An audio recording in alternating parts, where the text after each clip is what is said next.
Hello everyone, welcome to my channel. कैसे हैं आप सब।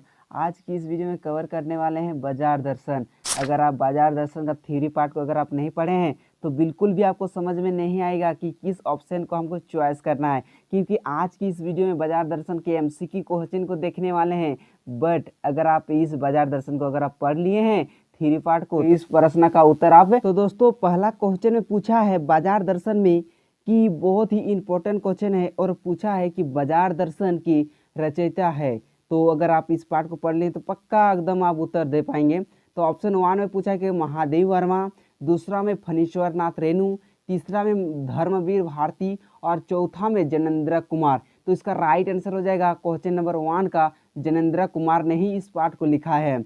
उसका क्वेश्चन नंबर 2 में पूछा है कि बाजार दर्शन का प्रतिपाद है। तो इसका प्रतिपाद क्या है, ऑप्शन सुनिए। बाजार के उपयोग का विवेचन, दूसरा बाजार से लाभ, तीसरा में बाजार न जाने की सलाह और चौथा में बाजार जाने की सलाह। तो इसका राइट आंसर हो जाएगा बाजार के उपयोग का विवेचन। इसका क्वेश्चन नंबर 2 का ए बिल्कुल करेक्ट आंसर। क्वेश्चन नंबर 3 में पूछा है कि लेखक का मित्र किसके साथ बाजार गया था, मतलब जो लेखक है वो किसके साथ मार्केट गया था। तो जो अगर आप पार्ट में जो जिक्र किया गया है उसके बारे में ही बता रहा है, दूसरा मार्केट नहीं, जैसे कि आसपास के जो आप मार्केट जाते हैं उसके बारे में नहीं, जो बुक में दिया हुआ है उसके बारे में बात कर रहा है। नहीं तो आप ऑप्शन देकर आप कुछ भी गलत टिक लगाकर आ जाएंगे। तो यह ऑप्शन सबसे फास्ट में देखिए, नंबर 1 में पूछा है कि आपने पिता के साथ, दूसरा में मित्र के साथ, तीसरा में पत्नी के साथ और चौथा में अकेला गया था मार्केट या फिर अकेला। तो देखिए जो पार्ट में जो जिक्र किया है उसी का अनुसार आपको उत्तर देना है। तो क्वेश्चन नंबर 3 का आंसर पत्नी के साथ, पार्ट में भी दिया गया है पत्नी के साथ, तो पत्नी के साथ करेक्ट आंसर। क्वेश्चन नंबर 4 में पूछा है कि क्या फालतू के सामान खरीदने के लिए पत्नी को दोष देना उचित है। ऑप्शन सुनिए, ए में लिखा है हाँ, दूसरा में लिखा है नहीं और तीसरा में लिखा है कहीं नहीं सकता, मतलब हम कह नहीं सकते हैं, और मतलब चौथा में लिखा है कि बाजार का दोष है, बाजार का दोष है। तो क्वेश्चन नंबर 4 का करेक्ट आंसर हो जाएगा नहीं।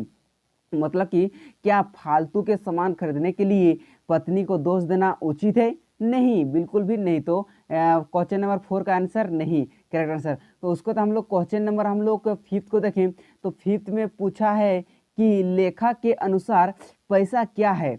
लेखक के अनुसार पैसा क्या है, ऑप्शन सुनिए, पावर है, दूसरा में हाथ की मेल है, तीसरा में माया का रूप है और चौथा में पैसा का व्यर्थ है। तो क्वेश्चन नंबर 5th का आंसर हो जाएगा पावर है। क्या है उसका लेखक के अनुसार पैसा क्या है, तो एक पावर है। क्वेश्चन नंबर 6 में पूछा है कि भगत जी किस प्रकार के व्यक्ति है। तो नंबर 1 ऑप्शन सुनिए, नंबर 1 में लोभी, दूसरा में संतुष्टि और तीसरा में है कि ईर्ष्यालु और चौथा में है कि मूर्ख। तो इसका करेक्ट आंसर हो जाएगा क्वेश्चन नंबर 6 का करेक्ट आंसर हो जाएगा संतुष्टि था। ओके, क्वेश्चन नंबर हम लोग 7 को देखें तो 7 में पूछा है कि बाजार के जादू का प्रभाव कब पड़ता है। तो कब पड़ता है, जब ग्राहक का मन खाली होता है। बाजार के जादू का प्रभाव कब पड़ता है, तो जब ग्राहक का मन खाली होता है। क्वेश्चन नंबर 8 में पूछा है कि हमें किस स्थिति में बाजार जाना चाहिए। किस स्थिति में बाजार जाना चाहिए, ऑप्शन सुनिए, नंबर 1 में है कि जब मन खाली हो, दूसरा में जब मन खाली ना हो और तीसरा में जब मन बंद हो और चौथा में जब मन में नाकार हो, जो जब मन में जो नाकार हो जाता है दिमाग ना, नाकार हो। तो इसका करेक्ट आंसर हो जाएगा 8 का करेक्ट आंसर जब मन खाली ना हो। क्वेश्चन नंबर हम लोग 9 को देखें तो 9 में पूछा है कि बाजार कैसे दिखता है। तो नंबर 1 में लिंग को, उसके बाद दूसरा में जाति को और तीसरा में धर्म को और चौथा में क्रय शक्ति को। तो इसका राइट आंसर हो जाएगा क्रय शक्ति को। क्वेश्चन नंबर 10th में पूछा है कि बाजारूपन से क्या अभिप्राय है। बाजारूपन से क्या अभिप्राय है, क्वेश्चन नंबर 10 में पूछा है बाजारूपन से क्या अभिप्राय है। तो इसका राइट आंसर हो जाएगा बाजार से अनावश्यक वस्तुएं खरीदना। राइट आंसर वस्तुएं खरीदना, मतलब कि बाजार से अनावश्यक वस्तुएं खरीदना। क्वेश्चन नंबर 11 में पूछा है कि कौन लोग बाजार का बाजारूपन बढ़ाते हैं, कौन लोग बाजारूपन को बढ़ाते हैं।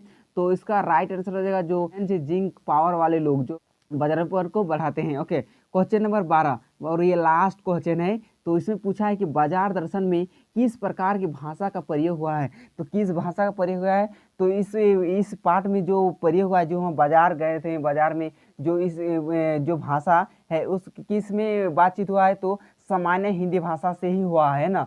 तो इसका राइट आंसर सामान्य हिंदी भाषा एकदम करेक्ट आंसर रह जाएगा। आई होप आज का वीडियो आप लोग को बहुत ज़्यादा नॉलेज मिल गया है और आप लोग को बता दिए इसमें और ही ज़्यादा क्वेश्चन है, बट हम 12th मतलब 12 क्वेश्चन ही हम लिए हैं इसमें। ये बहुत ही इंपॉर्टेंट क्वेश्चन था इसलिए। तो ये था बाजार दर्शन MCQ क्वेश्चन।